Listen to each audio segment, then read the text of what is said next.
প্রথম রাত কেমন রাত হবে আপনার আর আমার, এটা বোঝানোর জন্য আগে মরণ থেকে বুঝাই।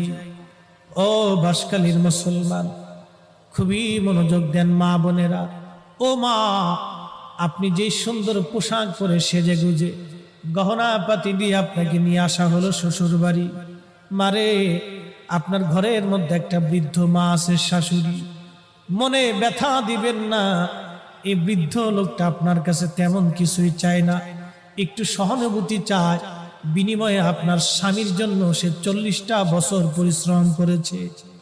ও বোন, আপনাকে বলছি, এই বৃদ্ধ মাটাকে আপনি ব্যথা দিবেন না। এই বৃদ্ধ মাটা আপনার স্বামীর পিছনে 40 বছর পরিশ্রম করেছে। পেটে ধারণ থেকে শুরু করে ওকে মানুষ পর্যন্ত বানাইতে একটা মায়ের হাড় ভাঙ্গনি খাটুনি খেটে বৃদ্ধ হয়ে গেছে আজ। সে কিছুই চায় না রে বোন, আপনার কাছে মাত্র একটু সহানুভূতি আর ভালোবাসা চায়।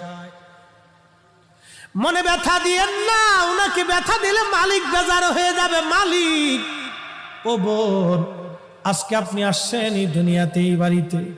আগামী দিন এই বাড়ি থেকে আপনাকে নিয়ে যাওয়া হবে সাদা পোশাকে, আপনার দামি দামি গহনাগুলি রেখে যাওয়া হবে। বাংলাদেশে একজন ধনী মারা গেল করোনায়।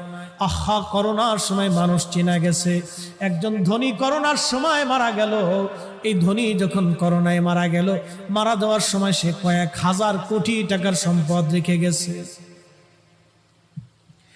1 টাকা 2 টাকা না, কয়েক হাজার কোটি টাকা।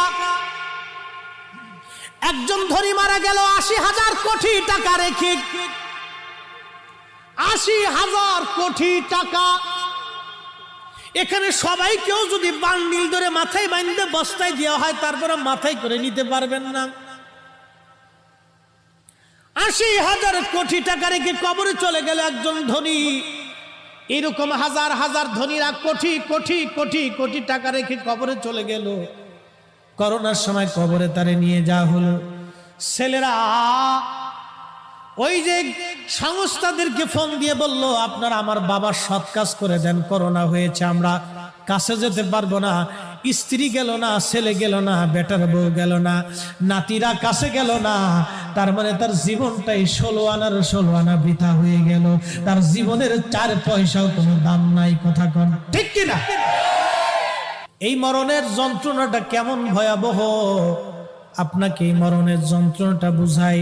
তারপর